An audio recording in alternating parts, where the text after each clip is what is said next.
Virginia is finally clicking under fourth-year head coach Tony Elliott. If not for a close game against NC State, they would have a perfect record going into the game against Florida State on Friday. And a lot of that is due to an offense that seems to be clicking on all levels. Now, there are some major questions still on the other side of the ball, but enough of me yapping. Let's go ahead and jump into the film. Let's start our conversation with their offense by looking at their run game. Now, their run game is fairly simple. Actually, their whole offense is fairly simple. They use only a handful of concepts, but they throw tons of formations at you. In the run game, most of what you're going to see are zone runs, and that looks like one of two things. Either they're going to line up out of pistol, that is where the running back is directly behind the quarterback, and run outside zones, trying to get the edge and looking for cutback lanes. Or you'll see out of shotgun, usually with a tight end in the game, they run a fair amount of split zone, where that tight end works towards the backside, and again, you're trying to probe the defense to find some cutback lanes. Now, they very rarely run these plays in their vanilla form. More likely than not, these plays are preceded by jet motion. So this jet motion does a couple of things. One, they can give it to the jet, but they don't do that very often. I only saw them do it once in the 2 games I had film of. But really what they're trying to do is they're trying to influence the eyes of the linebackers to try to open up holes for their running backs. And boy, has that been successful. Jamari Taylor and Noah Vaughn have both been incredibly successful behind this offensive line this year. They've played some kind of admittedly weaker defenses so far, but NC State doesn't typically have a defense to sneeze at, and they found a lot of success against them as well. When they don't run jet, they usually run some sort of RPO look. So either this looks like an RPO with an out route attached to the backside, or an RPO with a screen, either a bubble or a quick screen to the front side. Instead of gaining a number through influencing backers' eyes with jet motion, they're now gaining a number just by reading an outside linebacker to make sure he's wrong and can't cover both the run game and the screen game. On top of all this run game, they can tag play action or jet to basically any of their plays. So you'll see both split zone play action, you'll see outside zone play action, and those can be paired with any one of their passing concepts that I'll talk about here in a minute. When they are able to get a big play, you'll see them line up, do no huddle, get on the ball quickly, and more often than not, when they do that, they line up in this stack formation and run a very simple RPO. Essentially, if the defense puts numbers in the box, they're just going to take the free completion with yards on the outside. And if they get a light box, they'll hand it up the middle. Either way, this is good for 3 to 4 yards with the chance of catching the defense off guard and potentially getting explosive play out of it. You will see them run other running concepts like counter, but it's not very frequent and it's not something they hang their hats on. Now, to complement the run game, they play some ball control passing concepts. My favorite passing concept is actually something they major in. This is mesh. They are mesh merchants to the core. They run mesh more than probably anybody in the country. Mesh features 2 wide receivers crossing across the middle of the field with another receiver usually settling behind them to make this triangle in the middle of the field. This is good against man or zone, as you can sit down against zone and you get kind of a natural pick against man coverage. In addition to them running just a ton of mesh, they run a decent amount of 4 verticals or post wheel, depending on how you look at it. Essentially, they're either just going to run 4 verticals straight up, or they run this kind of switch variation where these 2 wide receivers switch. But if I pause it about halfway through the play, all the receivers kind of end up in the same spacing you would expect from a 4 verticals play. This usually is what they'll tag on the backside of a play action just to try to take that shot downfield and take advantage of linebackers cheating up, but they will call play action with some of these other passing plays. Now, outside of those first 2, mesh being by far their most common passing concept and 4 verticals being their second, they run a decent amount of this cross concept. What you're looking at is a 2-side concept where with one side of the field, they're going to work a high-low against one high safety. Traditionally, it's a corner by the outside receiver and an out by the inside receiver. And against 2 high safeties, you'll see them try to work backside to this cross dig combination and try to vacate that safety and hit the dig behind him. I also see them run slot fade. They will occasionally throw the fade, but I don't have film of it.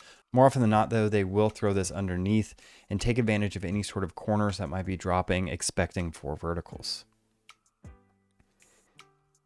Now, while none of this seems terribly complicated, you just typically see zone runs, and really mostly these 4 passing concepts represent probably 80% of their plays. They're able to get a lot of variance through their formations, like I said at the beginning of the video. In just the first half against NC State, I saw them run mesh out of 5 different looks, either by using different motions to get into formations or just being in different formations altogether.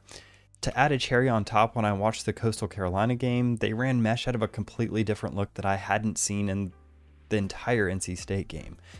They will run these plays out of a million different looks and try to get the best matchup they can out of it. This offense is clicking, and a lot of the reason why it's clicking is because Chandler Morris is operating at an incredibly high efficiency. He runs mesh as well as anybody in the country. He knows how to make these reads, and he makes anticipatory throws. It doesn't hurt that the running game behind him has been very successful, that have allowed these deeper passing concepts to be open. While the offense has found a lot of success so far, I do have some questions about how it might line up against Florida State. First of all, they weren't really able to dominate the offensive line, even against a Coastal Carolina, but they got away with it because the running backs were able to make some electric plays. Florida State's going to sell out and has a lot more talent to be able to stop the run. If they're able to do that, can Chandler Morris put the team on his back and still be able to move the ball through chunks in the passing game? If he can, then they might could challenge FSU's defense and be able to get some explosives and hold on to the ball long enough to make Florida State start to sweat. However, where I think Virginia doesn't match up well against Florida State is their defense. Their defense hasn't been great. I don't think that the scheme is really to blame, but the scheme is relatively straightforward. They base out of cover 4. Cover 4 features 4 deep defenders, usually 2 corners and a safety, and you would think that that might be a defense that's weak against the run, but that's not necessarily true. Usually in cover 4, these safeties line up pretty close to the box and are pretty aggressive against the run. Now, usually when they're in their cover 4 looks, where they might be weakest is in the flats, and that's where teams have typically attacked them. Now, their number one changeup, their number one curveball to this cover 4 look is a man-free look, where they roll one of those safeties down into the box and roll one up to be a deep defender and play man across the board. The thing about this is, if you know that you're getting man coverage, like it seems like NC State does here, it's pretty easy to scheme against. They run a switch concept. This cornerback can't follow his receiver through the switch, and they're able to get an explosive play. One concern I have about their defense is that typically when you have 2 concepts that you're switching between, you want to be able to disguise those things fairly well. I think the safeties do a pretty good job with that, not rotating into the last second to not give the quarterback an early tell, but the corners don't do a very good job. You can see here, this corner's pretty clearly lined up in man coverage, and so the safeties rolling late isn't that much of a surprise. Maybe this is something they've been able to work on over the past couple of weeks, but if they're giving tells like this early on, I expect Florida State to be able to read those and take advantage of what the defense gives them. To give them some credit though, I do think they do a good job of mixing up their fronts every once in a while and playing some games when they do blitz by bringing up a linebacker, shifting their defensive alignment around, and making it generally hard to tell who's coming and who's not. This Virginia team is no slouch, and I don't expect them to roll over when Florida State comes to town. This will be FSU's first true road test, and is something to watch for this team. They've never faced true adversity, getting up pretty early on Alabama and holding that lead, and then playing a couple of cupcakes after that. If Virginia is able to rattle them, able to get a couple of turnovers early and hold on to the ball through the short passing game and make some electric plays with their running backs, they could challenge Florida State and make things difficult for them. But ultimately, I think Florida State has more talent and more speed on the field and is well coached as well. But also, it's a Friday night game before FSU's biggest game of the season, and Virginia is good enough to steal one from you if you don't come prepared.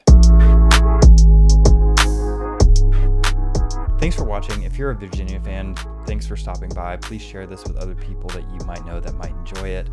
Please like and subscribe if you can, so you can catch further updates and maybe catch some ACC opponents that I've already covered for Florida State. If you're an FSU fan, please follow me over to Knowles247, where I'm going to keep posting my thoughts and keep up with the game. So thanks for joining me. I'll see you next time.